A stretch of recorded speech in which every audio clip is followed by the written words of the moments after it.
News. In today's top stories, on the inauguration of a memorial commemorating the support provided by Soviet deminers to Algeria, Interior Minister Said Zayud affirmed that the future generations will continue to remember their support. The U.S. President's advisor for Arab and African Affairs, Masad Boulos, has said that the last United Nations Security Council resolution does not limit the solution to the Sahrawi question, but leaves the door open to other initiatives and ideas that the parties concerned by the conflict could present. Hundreds of thousands of displaced Palestinian families in Gaza face winter rains and cold without adequate protection as the occupation restrictions continue to block the entry of life-saving shelter materials.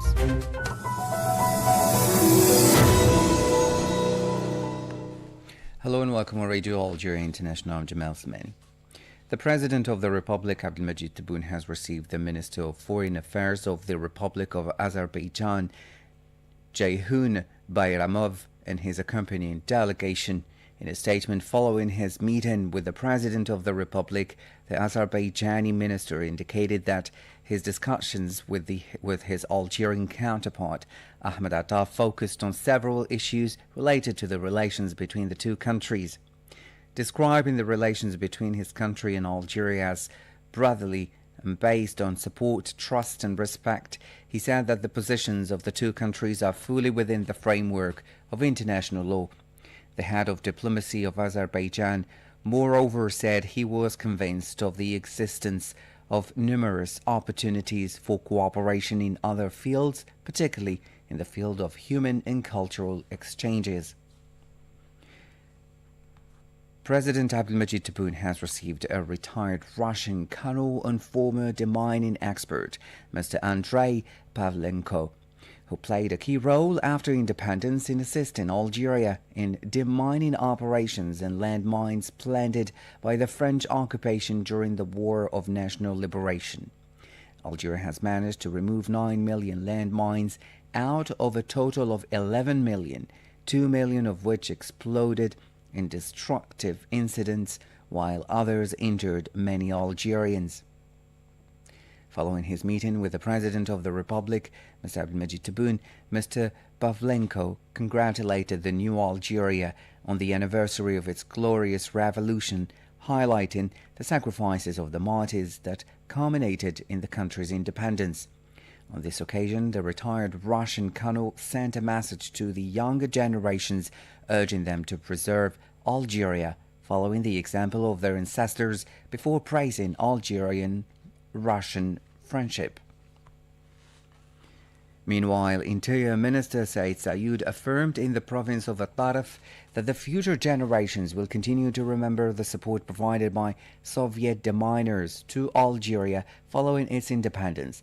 After inaugurating on behalf of the President of the Republic, Mr. Tebboune, a memorial commemorating the support provided by Soviet deminers to Algeria, the minister welcomed retired Russian colonel Andrei Pavlenko and his accompanying delegation, considering this occasion one of the milestones in the shared history of the two friendly countries, Algeria and Russia.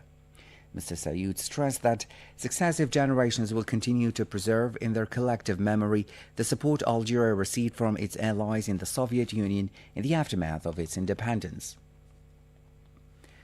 The Minister of State in charge of Foreign Affairs, National Community Abroad and African Affairs, Mr. Ahmed Attaf, has received his Tunisian counterpart, Mr. Mohamed Ali Nefti. The visit of the Tunisian diplomacy chief comes ahead of the tripartite neighboring countries meeting in Libya, scheduled to be held tomorrow. The meeting provided an opportunity to review the progress made in the various fields of the brotherly and cooperative relations between the two sisterly countries, thanks to the special and exceptional attention they receive from the leaders of both countries. The Speaker of the Council of the Nation, Azouz Nasri, has said that Algerian-Qatari relations constitute a model of fruitful Arab cooperation, welcoming their development in various fields. In a statement to the Qatar news agency on the sidelines of his participation in the Second World Summit for Social Development held in Doha in his capacity as representative of the President of the Republic. Azouz Nasri underlined that the relations between Algeria and Qatar are a model of fruitful Arab cooperation and mutual understanding, highlighting their constant evolution in different areas thanks to the vision and guidance of the leaders of the two countries. As you followed in our top stories, the U.S. President's advisor for Arab and African Affairs, Massad Boulos, has said that the last United Nations Security Council resolution does not limit the solution to the Sahrawi question exclusively to the project of Moroccan autonomy, but leaves the door open to other initiatives and ideas that the parties concerned by the conflict could present, and to all proposals aimed at reaching a just and lasting political settlement, or explaining that MINURSO had been created for the organization of a referendum and that it is up to the parties directly concerned to agree on the details of this option.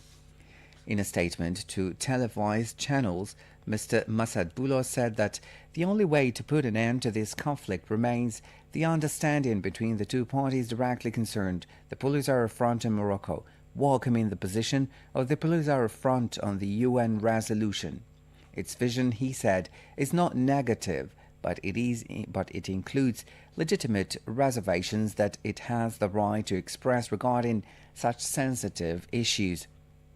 Observers, the advisor to the American president, said that the real problem lies in the preamble of the resolution, not in the content. Without its problem, Algeria would have voted, and this is an important point, but the resolution would have obtained the vote for 15 members, that is, all the members of the Security Council.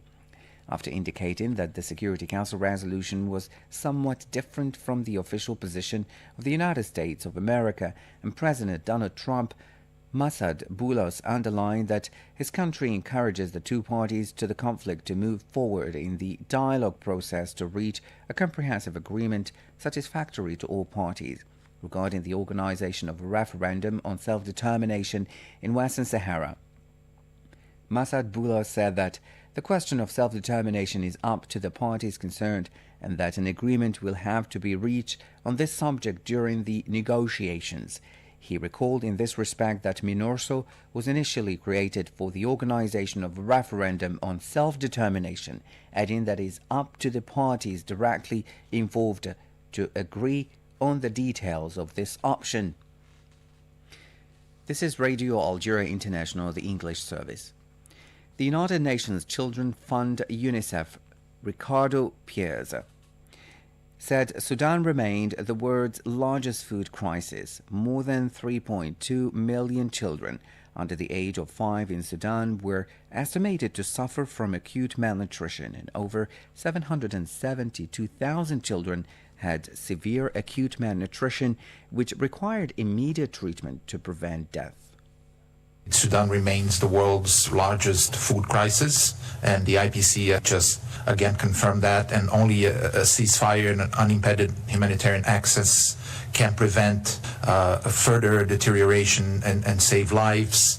The famine IPC Phase 5 is ongoing and expected to persist through January 2026 in Al Fasher and Kadugli towns and 20 other areas across Greater Darfur and Greater Kordofan, which are also at risk of famine. More specifically on children, this year we know that more than 3.2 million children under the age of 5 in Sudan are estimated to suffer from acute malnutrition. This includes over 772,000 children with severe acute malnutrition, which is, of course, the deadliest form of malnutrition, which requires immediate treatment, adequate, prompt treatment. Otherwise, these children are at high risk of dying. That was UNICEF Communication Manager Ricardo Piers. More than 1,500 civilians were killed in October by the paramilitary Rapid Support Forces in Sudan, according to statistics provided by the NGO ACLED, which lists the victims of conflicts around the world. Now, an upsurge in fighting in South Sudan has forced more than 445,000 people to flee their homes in 2025, exacerbating one of the longest humanitarian crises in the world, according to the International Committee of Red Cross. With a sharp decline in aid funding and essential services close to the breaking point, families are facing an increasingly critical and uncertain solution, the ICRC writes on its website, urging all parties to the conflict, the authorities and donors, to act to avoid a catastrophe in the upcoming months. Said Bouazi reports. Throughout the year, the scope of the armed conflict expanded, affecting the civilian population throughout South Sudan, mainly in Upper Nile, Jonglei, Central Equatoria, Western Equatoria, and Western Bahr el-Ghazal. In search of safety, many families have been displaced several times, according to the humanitarian agency. Across the country, civilians are the main victims of conflict and violence. They flee, try to rebuild their lives, and are forced to flee again. Hostilities related to the conflict affected 7 states out of 10, and acts of intercommunal violence have been committed in almost all states, the ICRC said. It continued, we have to break this cycle to allow communities to get back on their feet after years of crisis. The situation is further aggravated by the effects of climate change affecting more than 900,000 people, including 300,000 displaced people, said Florence Gillette, head of the ICRC delegation in South Sudan. According to Ms. Gillette, displaced people will continue to face unsustainable conditions if the parties do not do everything possible in their power to protect the civilian population and civilian property such as fields and other sources of subsistence, hydraulic installations, houses, medical facilities, markets and schools. South Sudan is in the grip of an armed conflict opposing the supporters of President Salva Kiir to those of Vice President Riek Machar. Now to the Middle East. Hundreds of thousands of displaced Palestinian families in Gaza face winter rains and cold without adequate protection as the occupation restrictions continue to block the entry of life-saving shelter materials. The details with Asibika.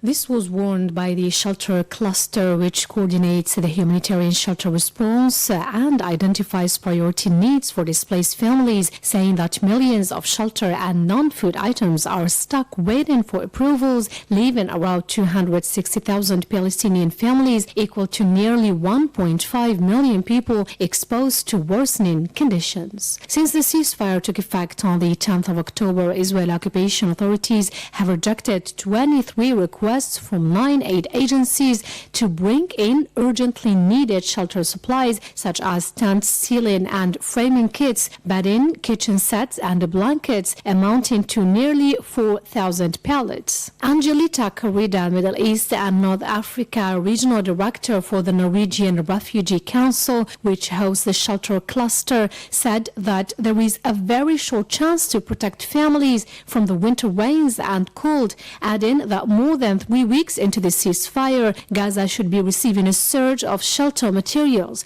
but only a fraction of what is needed has entered. It called on the international community to act now to secure swift and unimpeded access. More than 282,000 housing units have been damaged or destroyed across Gaza, leaving families without protection, privacy or adequate shelter as temperatures drop. Aid agencies stress that basic shelter materials remain essential to safeguard lives while longer-term reconstruction plans are developed. The Norwegian Refugee Council said that humanitarian partners also stress that the entry of heavy machinery is urgently required to clear an estimated 55 to 60 million tons of rubble, adding without rubble removal and safe access, even temporary shelter installation remains severely constrained. Clearance of explosive remnants of war is also critical to ensure that people can safely return to their communities. Meanwhile, the World Food Programme said the United Nations has delivered food parcels to 1 million people in Gaza since the ceasefire began 3.5 weeks ago, but aid still meets only half of the population's needs. WFP spokeswoman Abir Etfa told reporters in Geneva that they need more access more broader crossing opened and unrestricted use of key roads inside Gaza to bring aid to more Palestinians. Across the rest of Gaza, the quantity of food arriving is still insufficient. In 3.5 weeks since the ceasefire, WFP has brought 20,000 metric tons of food assistance. That's roughly half what we need to be able to meet the food needs of the people in Gaza. To deliver at scale, WFP needs all crossings to be open, especially those in the north. Full access to key roads across Gaza is also critical to allow food to be transported quickly and efficiently to where it is needed. Damage to the infrastructure during this conflict has also severely impacted our ability to do warehousing, storage capacity, and we have 50% of our capacity for storage and warehousing completely destroyed. That was the World Food Programme spokeswoman Abir Etfa. The UN Office for the Coordination of Humanitarian Affairs, OCHA, has announced that more than 470,000 Gazans have returned to their homes in the north of the Palestinian enclave since the entry into force of the ceasefire on the 10th of October. The UN agency indicated that the Palestinian families of Gaza continue to return to their destroyed houses despite the dangers and surround many buildings. The proliferation of unexploded ammunition and the urgent need for water, food and basic services.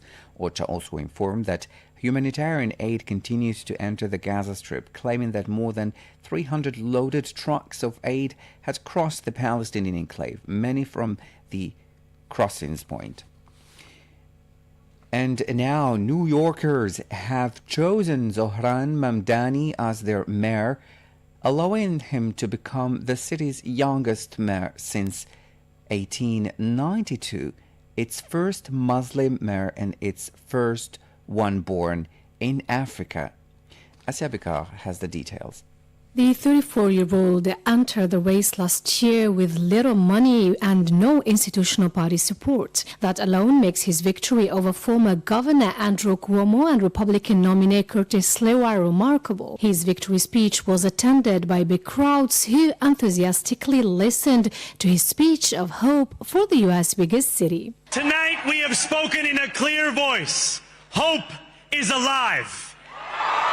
Hope is a decision that tens of thousands of New Yorkers made day after day, volunteer shift after volunteer shift, despite attack ad after attack ad. More than 1 million of us stood in our churches, in gymnasiums, in community centers, as we filled in the ledger of democracy. And while we cast our ballots alone, we chose hope together. Hope over tyranny. Hope over big money and small ideas. Hope over despair. We won because New Yorkers allowed themselves to hope that the impossible could be made possible. And we won because we insisted that no longer would politics be something that is done to us. Now it is something that we do. Mamdani then spoke about the people he campaigned for before the election, highlighting his commitment to make immigrants following different faiths, notably Muslims, feel home and be treated equally in what he labeled as the city of immigrants. Whether you are an immigrant, one of the many black women that Donald Trump has fired from a federal job, a single mom still waiting for the cost of groceries to go down, or anyone else with their back against the wall, your struggle is ours too. And we will build a city hall where the more than 1 million Muslims know that they belong. Not just in the 5 boroughs of this city, but in the halls of power. No more will New York be a city where you can traffic in Islamophobia and win an election. This new age will be defined by a competence and a compassion that have too long been placed at odds with one another.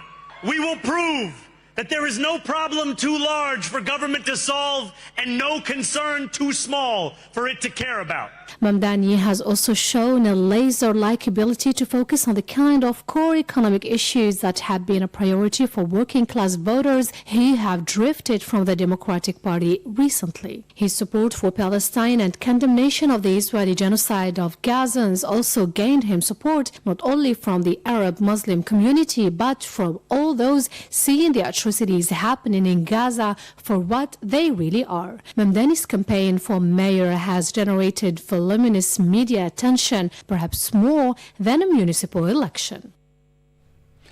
Now, the Algiers International Book Fair is being held at the Maritime Exhibition Hall, Safex, here in Algiers. It will wind up over the weekend. And today we shed light on Palestinian poet and writer Mahmoud Darwish.